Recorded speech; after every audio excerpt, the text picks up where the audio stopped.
함께 보실 하나님 말씀은 구약 성경 여호수아 6장입니다. 7월 6일 여호수아 6장을 읽는 날인데 6장은 27절까지 좀 길게 되어 있어서 다 읽진 않고요. 1절부터 21절까지 말씀을 함께 봉독하겠습니다. 여호수아 6장 1절부터 21절까지 말씀, 구약 성경 326면 전후를 보시면 되겠습니다.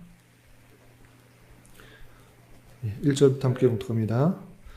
이스라엘 자손들로 말미암아 여리고는 굳게 닫혔고 출입하는 자가 없더라. 여호와께서 여호수아에게 이르시되 보라, 내가 여리고와 그 왕과 용사들을 내 손에 넘겨 주었으니 너희 모든 군사는 그 성을 둘러 성 주위를 매일 한 번씩 돌되 엿새 동안을 그리하라. 제사장 7은 7 양각 나팔을 잡고 언약궤 앞에서 나아갈 것이요 7째 날에는 그 성을 7번 돌며 그 제사장들은 나팔을 불 것이며 제사장들이 양각 나팔을 길게 불어 그 나팔 소리가 너희에게 들릴 때에는 백성은 다 큰 소리로 외쳐 부를 것이라. 그리하면 그 성벽이 무너져 내리리니 백성은 각기 앞으로 올라갈지니라 하시매 눈의 아들 여호수아가 제사장들을 불러 그들에게 이르되 너희는 언약궤를 메고 제사장 7은 양각 나팔 7을 잡고 여호와의 궤 앞에서 나아가라 하고 또 백성에게 이르되 나아가서 그 성을 돌되 무장한 자들이 여호와의 궤 앞에서 나아갈지니라 하니라. 여호수아가 백성에게 이르기를 마침에 제사장 7은 양각 나팔 7을 잡고 여호와 앞에서 나아가며 나팔을 불고 여호와의 언약궤는 그 뒤를 따르며 그 무장한 자들은 나팔 부는 제사장들 앞에서 행진하며 후군은 궤의 뒤를 따르고 제사장들은 나팔을 불며 행진하더라. 여호수아가 백성에게 명령하여 이르되 너희는 외치지 말며 너희 음성을 들리게 하지 말며 너희 입에서 아무 말도 내지 말라. 그리하다가 내가 너희에게 명령하여 외치라 하는 날에 외칠지니라 하고 여호와의 궤가 그 성을 한 번 돌게 하고 그들이 진영으로 돌아와서 진영에서 자니라.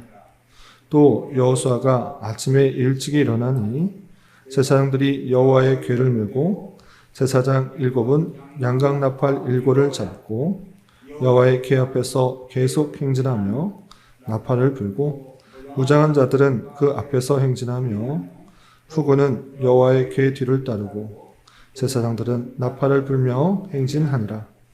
그 둘째 날에도 그 성을 한 번 돌고 진영으로 돌아오니라. 엿새 동안을 이같이 행하니라. 7째 날 새벽에 그들이 일찍이 일어나서 전과 같은 방식으로 그 성을 7번 도니 그 성을 7번 돌기는 그날 뿐이었더라. 7번째에 제사장들이 나팔을 불 때 여호수아가 백성에게 이르되 외치라. 여호와께서 너에게 이 성을 주셨느니라. 이 성과 그 가운데 있는 모든 것은 여호와께 온전히 바치되 기생 라합과 그 집에 동거하는 자는 모두 살려주라. 이는 우리가 보낸 사자들을 그가 숨겨 주었음이니라. 너희는 온전히 바치고 그 바친 것 중에서 어떤 것이든지 취하여 너희가 이스라엘 진영으로 바치는 것이 되게 하여 고통을 당하게 되지 아니하도록 오직 너희는 그 바친 물건에 손대지 말라. 은금과 동철 기구들은 다 여호와께 구별될 것이니 그것을 여호와의 곳간에 드릴지니라 하니라.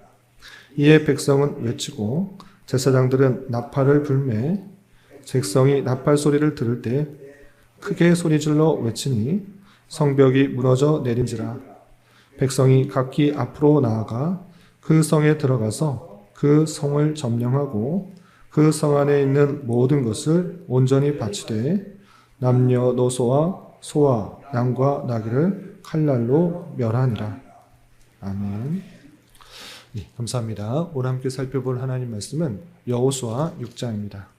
우리가 어제 살펴봤던 여호수아 5장에서는 가나안 땅에 점령하기 전에 요단강을 건너 길갈에서 하나님께서 여호수아에게 그 백성들이 광야길에서 할례를 행하지 않았으므로 할례를 행하도록 요청하는 말씀을 살펴볼 수 있었고, 그리고 여호와의 군대 대장을 만나 내가 너와 함께하고 강하고 담대하도록 이 전쟁이 하나님께 속하였다는 것들을 확인시켜주는 그 말씀을 살펴볼 수 있었습니다. 그리고 이어지는 6장에서는 이제 본격적으로 가나안의 정복 전쟁이 시작되는데, 가장 먼저 만나게 되는 성 여리고성을 만나 점령하는 장면이 나옵니다. 어떤 방법으로 점령할 수 있었는지 살펴보면서 교훈받도록 하겠습니다. 우선 6장 2절을 보시면 여호와께서 여호수아에게 어떤 방식으로 그 성을 점령할 수 있는지 이렇게 명령합니다. 2절 보시면 여호와께서 여호수아에게 이르시되 보라, 내가 여리고와 그 왕과 용사들을 내 손에 넘겨주었으니 너희는 모든 군사는 그 성을 둘러 성 주위를 매일 한 번씩 돌되 엿새 동안을 그리하라.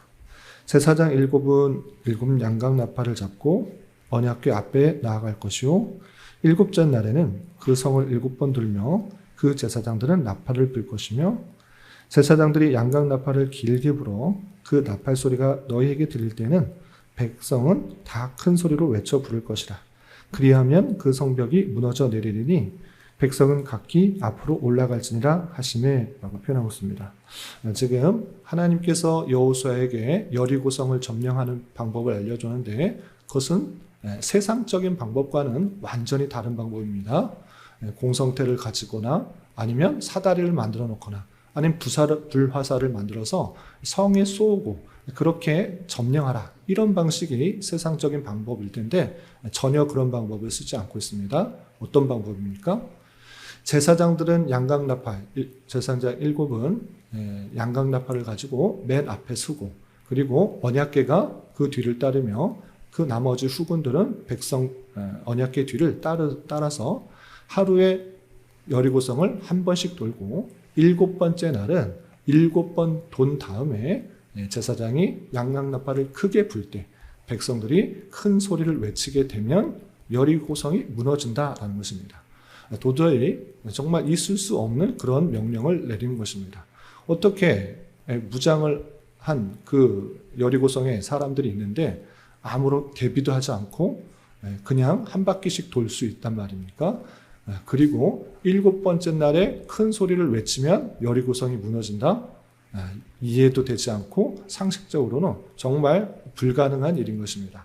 그러나 하나님께서는 여호수아에게 그렇게 하도록 명령을 내리셨고, 여호수아는 의심하지 않고 제사장을 불러다가 양각나팔과 또 언약궤를 메고 하루에 한 바퀴씩 7번째 날은 7번 돌라 말하고, 또 백성들에게 나아가서 너희들은 언약궤를 뒤쫓아 가다가 아무 소리도 내지 말고 어떤 소리도 내지 말고 그렇게 계속 따라다니다가 7번째 날 7바퀴를 돌고 양각나팔 소리가 크게 나면 큰 소리를 외쳐 소리를 지르라, 이렇게 명령했던 것입니다. 그런데 여호수아뿐만 아니라 그 백성은 의심하지 않고 그 말씀에 그대로 순종하였습니다. 첫째 날 아침 일찍이 되자 제사장들은 양각나팔을 메고 또 언약궤를 메고 한 바퀴 돌고 백성들은 그 뒤를 쫓았던 것입니다.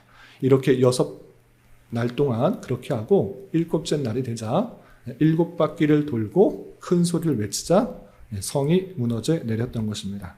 그래서 그 백성들은 무너진 성에 들어가서 성을 점령하고 성 안에 있는 모든 것을 온전히 바치되 남녀노소와 소와 양과 나귀를 칼날로 멸하게 되었습니다. 이 내용을 통해서 우리는 아주 귀중한 교훈을 받습니다. 그것은 무엇인가 라고 할 때, 하나님께서 우리에게 명령하신 것에 대하여서 또는 약속하신 것을 이루는 것에 대해서 정말 세상적인 방법이나 인간적인 눈으로 봤을 때 도저히 그렇게 하면 되지 않을 것 같은 그런 명령일지라도 내 생각, 내 경험, 내 판단에 의해서 하나님 말씀을 구별하고 순종할까 말까 이렇게 재는 것이 아니라 하나님께서 주신 말씀이라면 그것이 어떤 말씀인지 순종하는 그런 모습들이 있어야 되는 것입니다. 주신 말씀, 그것은 하나님께서 이루고자 하는 그 뜻을, 약속을 이루시기 위한 방편인 줄 알고 자신의 힘, 능력, 생각, 판단 다 내려놓고 하나님의 말씀에 순종하는 것이 중요하다라고 하시는 것입니다. 그렇기 때문에 일반적으로 전쟁에서 승리하면 전리품을 취하여서 좋은 것들을 갖는 것입니다. 그런데 그 좋은 것, 금은, 동 이런 것들도 취하지 못하게 했고 가축도 취하지 못하도록 했습니다. 금, 은, 동 기구들은 다 하나님께 드렸고 남녀노소뿐만 아니라 소와 양과 나귀는 이것은 필요하니까 내 노여로 또는 내 가축으로 쓰겠다, 먹을 것으로 쓰겠다 이렇게 전혀 하지 못하도록 했습니다. 다 살아있는 것은 진멸하도록 했던 것입니다. 이 내용을 통해서 이 전쟁이 이스라엘 백성들의 전략이 좋아서, 무기가 좋아서, 힘이 좋아서 승리한 것이 전혀 아니라 오직 하나님께서 승리케 하셨다라는 것들을 확인하게 된 것입니다. 그래서 모든 영광은 하나님께 돌리는 의미에서 금은, 동철을 다 하나님께 드렸고 거기에 있는 살아있는 생물들은 다 남녀노소, 소와 양, 나귀를 칼날로 진멸하여서 죄악에 대하여 심판하시는 그 모습들을 보게 됩니다. 그러한 것처럼 우리의 삶에 있어서 때로 하나님께서 주신 약속과 그것을 성취하는 방법에 있어서 대단히 이해하기 힘든 방편으로 인도하실 때에 내 생각, 내 경험, 내 판단에 의해서 하나님 말씀을 지키고 말고 이럴 것이 아니라 주신 말씀이면 그 말씀에 온전히 순종하여서 하나님의 역사와 하나님께서 일하시는 것들을 경험할 수 있는 자가 될 것입니다. 특별히 여호수아를 통하여서 가나안 땅을 정복하는 것은 우리 인생에 있어서 영적 전투하고 같다고 많이 비유되는 것입니다. 세상적인 방법들을 통하여서 우리가 영적 전투를 감당하는 것이 아니라 하나님께서 주신 말씀을 순종하며 영적 전투를 감당해야 될 것이고 그리고 이 순종하는 것도 말씀을 살펴보다시피 하루에 한 번씩 돌고 그리고 7번째 날 7번 돌면서 이스라엘 백성들은 혹여나 이렇게 생각할 수 있습니다. 왜 이런 방법을 사용하시지? 왜 이것을 6번이나 돌고 7째 날을 7번 돌지? 이렇게 대단히 초조하거나 또 믿음 없이 또 인내하지 못할 그럴 가능성도 있었습니다. 그러나 하나님께서 주신 말씀이 있을 때에 순종하는 것, 매일매일 삶에서 순종하고 또 7번이나 돌 때도 참으로 인내하며 그 결과가 당장에 나타나는 것 같아 보이지 않을지라도 하나님의 때에 하나님의 방법으로 그것을 이루실 것이라는 것을 굳게 믿고 인내하는 그런 자세가 필요하다 할 것입니다. 우리의 삶에 있어서도 하나님의 말씀에 순종하면 바로바로 응답이 나타나고 바로바로 결과가 나타나면 좋겠지만 실제로 그러지 않은 경우도 많이 있는 것입니다. 그것은 하나님께서 우리에게 인내하는 모습을 기르도록 하시는 하나님의 훈련 방법이다라고 생각하시면서 하나님의 때에 하나님의 약속이 하나님 반드시 이루어진다는 것을 굳게 믿고 우리에게 주어진 자세는 하나님의 말씀대로 하루하루 순종하며 결과 당장에 보이지 않을지라도 인내하며 나아가는 그런 자세가 필요하다 할 수 있겠습니다. 그리고 한 가지 더 교훈을 드리자면 하나님은 너무 무자비하시다. 거기에 있는 남녀노소 심지어 소, 양, 나귀까지 다 진멸하시는가? 참으로 무자비하시는 분이다. 이렇게 오해하지 말아야 될 것입니다. 몇 번이나 강조해서 말씀드리다시피 가나안의 백성들이 뉘우치고 회개하기를 400년이나 기다리신 것입니다. 그러나 그들이 회개하지 않고 오히려 더욱더 악해져서 그 곳에 죄악이 관영할 때까지 기다리신 것입니다. 그래서 너무나 죄악이 만연했기 때문에 심판하신 것이고 그리고 이 심판 속에서도 하나님께서 구원하신 자들이 있는 것입니다. 누구입니까? 2명의 정탐꾼을 살려주었던 하나님을 믿는 것이 자신이 살 것이라는 것을 알고 가나안 사람들을 도와준 것이 아니라 유대 사람, 이스라엘 백성들의 정탐꾼을 도와준 기생 라합의 집에 있으면 누구든지 해치지 않을 것이라는 그 믿음을 가지고 그 집안에 들어있던 그 모든 사람들이 함께 살았던 것입니다. 그래서 23절부터 25절까지 보면은 그 진노의 심판 가운데서도 구원의 은혜들을 베푸신 것을 보게 됩니다. 23절부터 25절까지 쭉 읽어보면 정탐한 젊은이들이 들어가서 라합과 그의 부모와 그의 형제와 그에게 속한 모든 것을 이끌어내고 또 그의 친족도 다 이끌어내요. 그들을 이스라엘의 진영 밖에 두고 우리가 그 성과 그 가운데 있는 모든 것을 불사르고 은금과 동철 기구는 여호와의 집 곳간에 두었더라. 여호수아가 기생 라합과 그의 아버지의 가족과 그에게 속한 모든 것을 살렸으므로 그가 오늘까지 이스라엘 중에 거주하였으니 이는 여호수아가 여리고를 정탐하려고 보낸 사자들을 숨겼음이었더라 라고 표현하고 있습니다.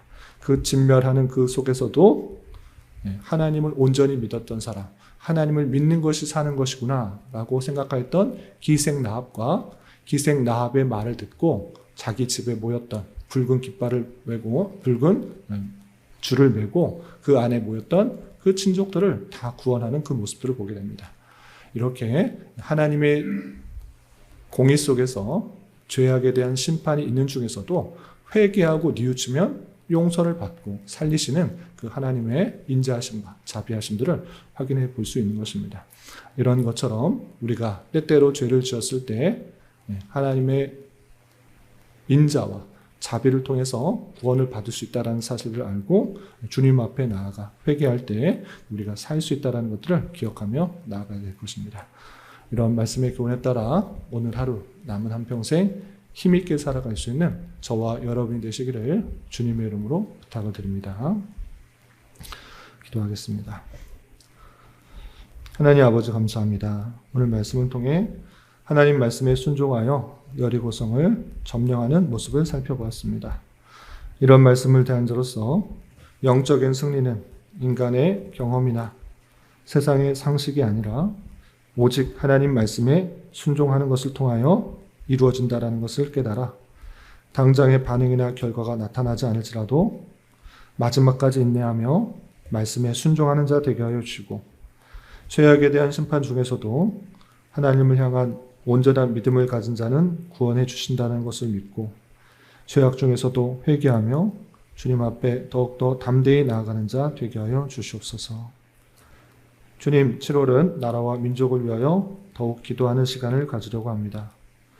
많은 기술의 발전과 문화적 번영 가운데 물질 만능주의, 쾌락주의, 성적 타락 등 다양한 죄악들과 폐해들이 있습니다. 또한 정치적으로 부정과 불의로 많은 혼란 가운데 있습니다. 주님, 긍휼히 여겨주시고 이 나라가 자유와 민주와 평화 속에 법과 질서가 온전히 지켜지고 땀의 가치가 더욱더 존중되며 공의와 정의가 선포되며 창조 질서가 유지되어 하나님의 주권과 공의, 영광과 능력이 온전히 선포되며 드러나는 나라 될 수 있도록 은혜를 내려 주시옵소서. 또한 악한 지도자로 인하여 인권이 유린되고 수많은 사람들이 굶주림에 있고 노예와 같은 삶을 사는 북한에도 주님 은혜 내려 주시사 진리가 선포되게 하여 주시고 자유가 허락되어져서 평화로운 통일, 복음으로의 통일이 속히 이루어질 수 있도록 은혜를 더하여 주시옵소서. 주님, 교회 내 육체의 질병과 연약함으로 몸이 불편한 성도들과 병원 치료 중인 여러 지체들이 있사오니 주님 붙들어 주셔서 건강하게 잘 회복될 수 있도록 은혜를 더하여 주옵시며 가족의 전도와 신앙을 위해 직장과 사업장의 문제로 주님께 간절히 기도하는 여러 지체들이 있사오니 주님께서 그 모든 사항과 여건, 마음과 생각을 주장하여 주셔서 하나님의 어떠하심을 온전히 깨달으며 성령의 풍성한 열매를 맺을 수 있는 좋은 기회 될 수 있도록 인도하여 주시옵소서. 이 시간 한 주간의 삶을 올려드리며 각자 간절하게 간구하는 기도 제목 주님께서 들으시고 가장 선한 것들로 응답하여 주시옵소서. 예수님의 이름으로 기도 올리옵나이다. 아멘.